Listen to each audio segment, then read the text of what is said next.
Dalam nama Bapa dan Putra dan Roh Kudus. Amin. Allah Bapa di surga, betapa Engkau berbelas kasihan kepada kami. Hatimu sungguh terharu ketika manusia menderita. Dan itu ditunjukkan oleh Putramu Yesus. Ketika Yesus menyembuhkan seorang yang sakit busung air.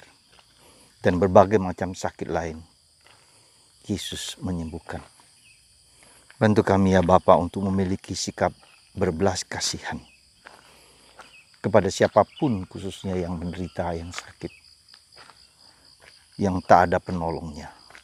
Semoga kami memiliki tangan dan hati seperti hatimu sendiri.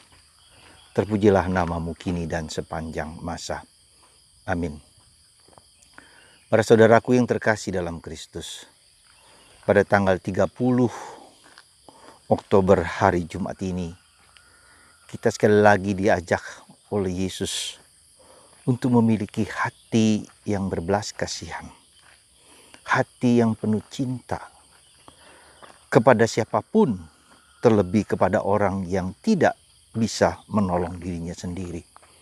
Orang tua, orang sakit, orang handicap, orang yang disability, dan semua orang yang secara mental atau secara fisik atau bahkan secara psikis, secara rohani pun ya tidak dapat menolong dirinya sendiri. Maka ketika datang orang yang sakit busung air, ketika Yesus sedang makan di rumah seorang pemimpin orang Farisi, serta merta Yesus memiliki hati yang kepekaan dan menyembuhkan. Meski ia tahu bahwa ia melanggar hukum Taurat karena pada hari Sabat.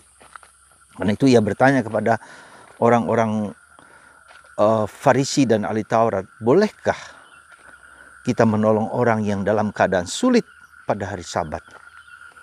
Dan mereka diam. Mereka tak peduli. Contoh sikap Yesus yang peduli, yang penuh perhatian dengan orang yang tak peduli, tak punya hati, keras, ya hatinya tak punya kepada orang-orang lain, tak punya ya, ketidakpedulian, dan itu yang dikecam oleh Yesus. Yesus tidak peduli dengan apa yang hukum katakan, tetapi dia menyelamatkan, membebaskan orang dari belenggu penderitaan, belenggu kesulitan, belenggu nestapa, bahkan juga belenggu dari kehidupan, mungkin kehidupan rohani, dibelenggu oleh kuasa kegelapan, dibelenggu oleh barang-barang yang tidak berkenan di hati orang tersebut. Saudaraku yang terkasih dalam Kristus, apa yang mau disampaikan oleh Yesus juga kepada kita selain mempunyai hati yang lembut, yang terbuka, yang rela dan ikhlas dengan segala sesuatu yang ada di sekitar kita. Kita harus melihat bahwa kepedulian itu berarti setiap orang itu adalah saudara. Ya. Saudara seperti saya sendiri, ketika saya mencintai orang lain, perhatian pada orang lain itu juga pada saya juga, gitu loh. Pada diriku juga, pada pribadiku juga. Ya. Maka orang lain menjadi saudara kita, tidak peduli dia agama apapun, tidak peduli dia suku apapun, tidak peduli dia punya latar belakang sosial seperti apapun juga. Ya. Dan itu yang harus menjadi suatu dasar kita dalam bersikap pada orang lain, bersaudara dengan semua orang. Maka itulah Paus kita ini baru saja mengeluarkan suatu ensiklik yang mengatakan Fratelli Tutti, semua adalah saudara. Bahkan Santo Fransiskus Assisi, saudara itu bukan hanya manusia tetapi alam semesta, alam ciptaan. Ya. Segala ciptaan itu adalah saudara-saudari, kata Santo Fransiskus Assisi. Matahari, bulan, air, dan kepedulian untuk menjaga, memelihara alam semesta itu juga merupakan suatu tanggung jawab besar bagi kita. Kenapa sekarang ini alam semesta seperti marah? Ya, iklim-iklim yang yang berubah-ubah, ya. Karena manusia telah menghancurkan alam semesta, mengeksploitasi alam semesta untuk kepentingan kerakusan mereka sendiri. Nah, jadi sekali lagi saudaraku terkasih, dasarnya apa? Karena semua orang manusia diciptakan ya untuk tinggal bersama sebagai saudara. Maka keterbukaan kita terhadap orang lain, terhadap saudara itu, siapakah dia juga, itu merupakan suatu sikap batin yang luar biasa yang harus kita miliki. Semua adalah saudara, fratello tutti.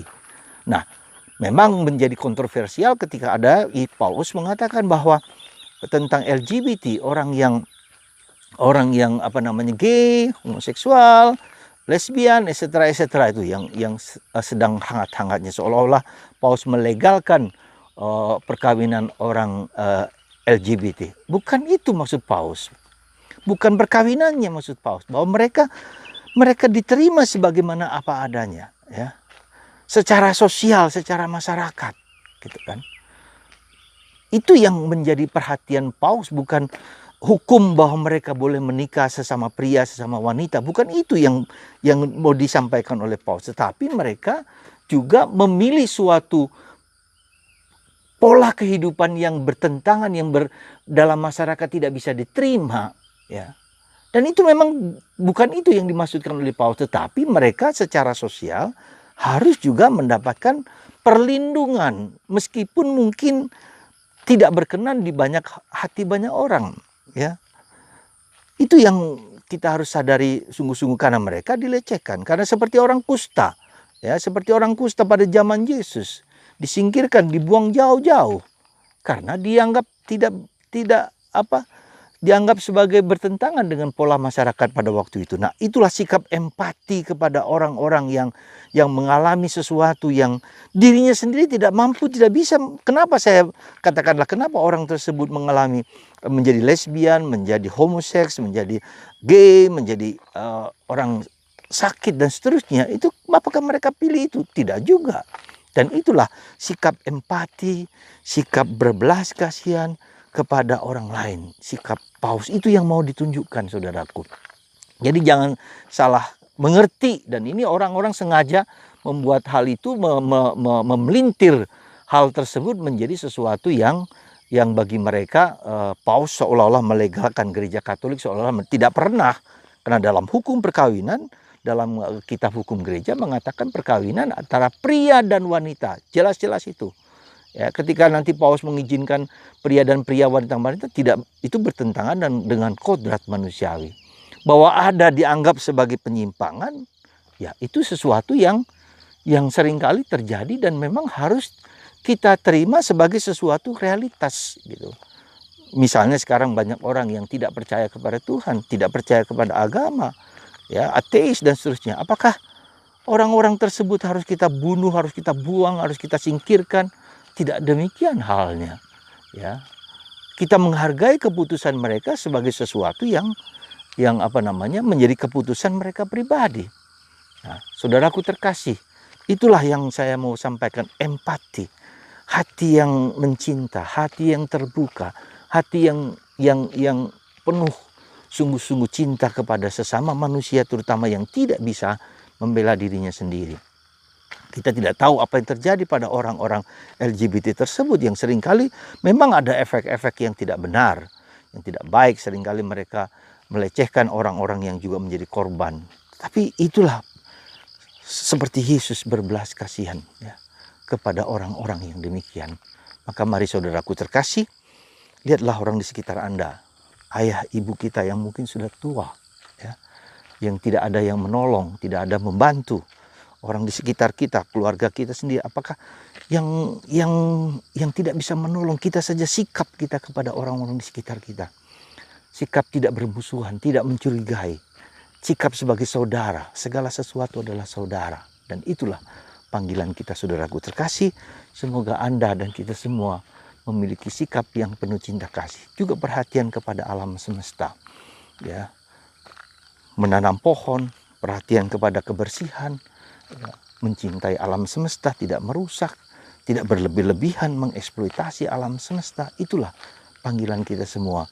Semoga kita sungguh-sungguh dikuatkan dan diteguhkan untuk mencintai, untuk membuka hati kita kepada Tuhan, kepada sesama, kepada orang-orang di sekitar, terlebih orang-orang yang tidak bisa menolong dirinya sendiri. Tuhan memberkati Anda dan menyembuhkan Anda bila Anda memiliki sakit yang sungguh-sungguh tidak bisa diharapkan dari dokter. Dan itulah butuh intervensi dari Tuhan. Semoga Tuhan memberkati Anda, melindungi Anda dan menyembuhkan Anda dari segala macam sakit apapun juga bentuknya. Tuhan memberkati dan mengasihi Anda dalam nama Bapa dan Putra dan Roh Kudus. Amin.